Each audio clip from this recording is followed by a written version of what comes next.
O Apocalipse, por exemplo, ele trabalha com dois arquétipos extraordinários que estão presentes na história humana desde sempre.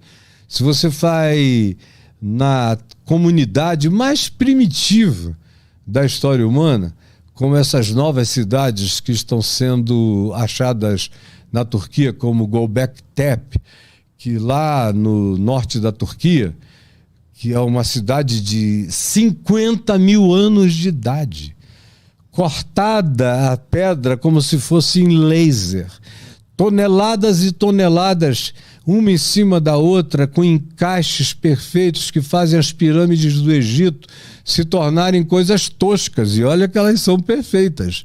Você vê a precisão. Mas lá tinha o rei e tinha o sacerdote. Religião e poder político nunca se separaram na história humana. Você vai na minha terra, no Amazonas, você tem o cacique, o tuxaua, que é o líder político.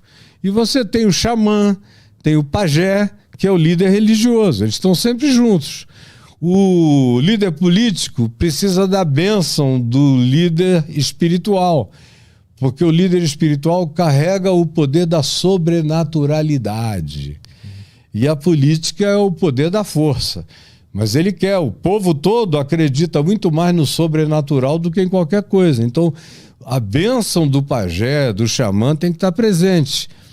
O xamã, por seu turno, não quer sujar as mãos com as coisas que o cacique faz. Todo político acaba sujando as mãos com sangue. Mas ele quer a bênção espiritual. Então você vem do primitivo a qualquer outro tempo, ao Brasil de hoje. O que a gente está vendo? O poder político se servindo do poder religioso.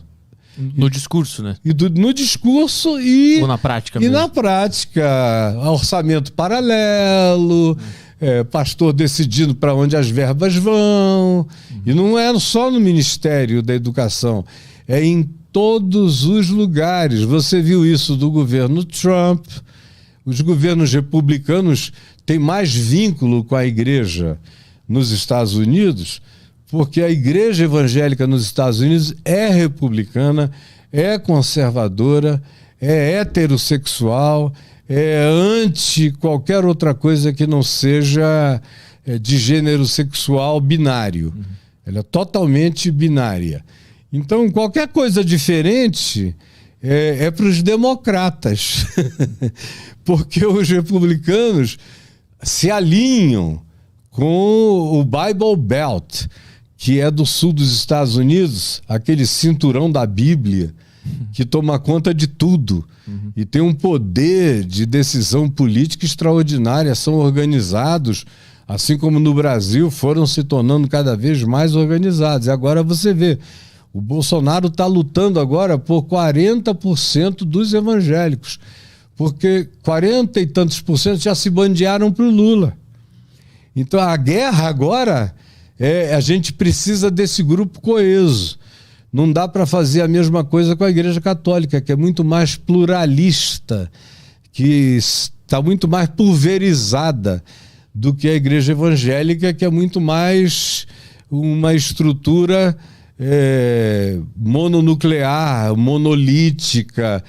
Tem aqueles pastores ditatoriais. A visão está fechada já. Está fechada, fecha o grupo, fecha o pacote, depende de quem promete mais. Então, voltando ao Apocalipse, eu falei disso tudo para falar dos dois arquétipos. O Apocalipse não abandona esses dois arquétipos.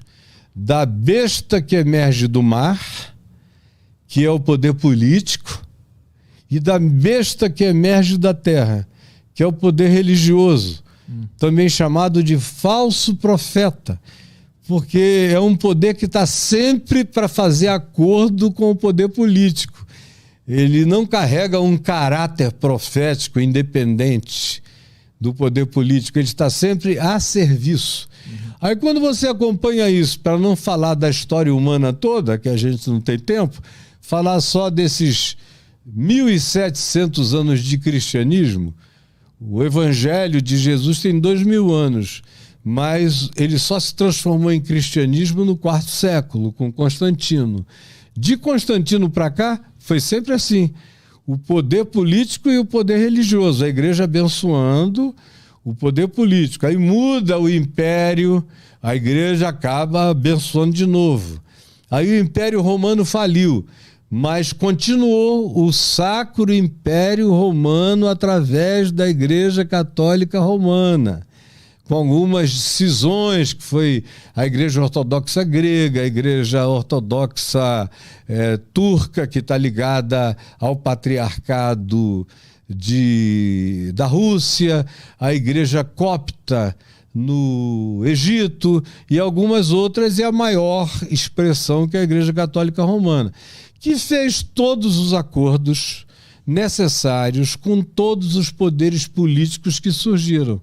Quando surgiram o poder germânico, eles fizeram associação com o poder germânico. Com os francos, fizeram associação com os francos e desenvolviam teologias para isso.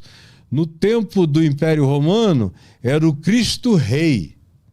E o Constantino era o 13º apóstolo.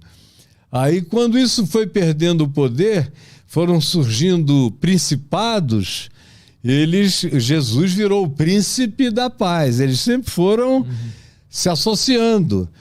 Quando a democracia chegou com as primeiras revoluções dessa natureza, especialmente na França, a ameaça de uma revolução na Inglaterra, quem salvou a Inglaterra de uma revolução sanguinolenta como a Revolução Francesa foram os religiosos, evangélicos, especialmente os anglicanos e os metodistas, que impediram, que apaziguaram, pacificaram e fizeram uma conciliação. Não, a rainha é a líder da igreja. Resolvemos o problema político, mas quem dá as cartas na religião são os bispos. Aí faz esse tipo de hibridização. Quando a democracia explodiu e virou uma categoria inegociável no Ocidente, foi a mesma coisa. Foi a teologia do livre-arbítrio que foi desenvolvida mais do que nunca. Nos dias, por exemplo, dos pequenos principados, foi a teologia da soberania de Deus. Então a religião ela vai se adaptando para não perder o poder e influência. Político. Porque eu entendo a lógica por trás da política precisar da religião para exercer influência, mas o contrário eu não entendo porque a religião... É o poder da grana, é o poder do poder, é o poder dos ayatolás, que nem querem ser presidentes do Irã, por exemplo. Eles preferem reinar sobre o poder político. No islamismo, eles não têm o presidente acima do poder religioso.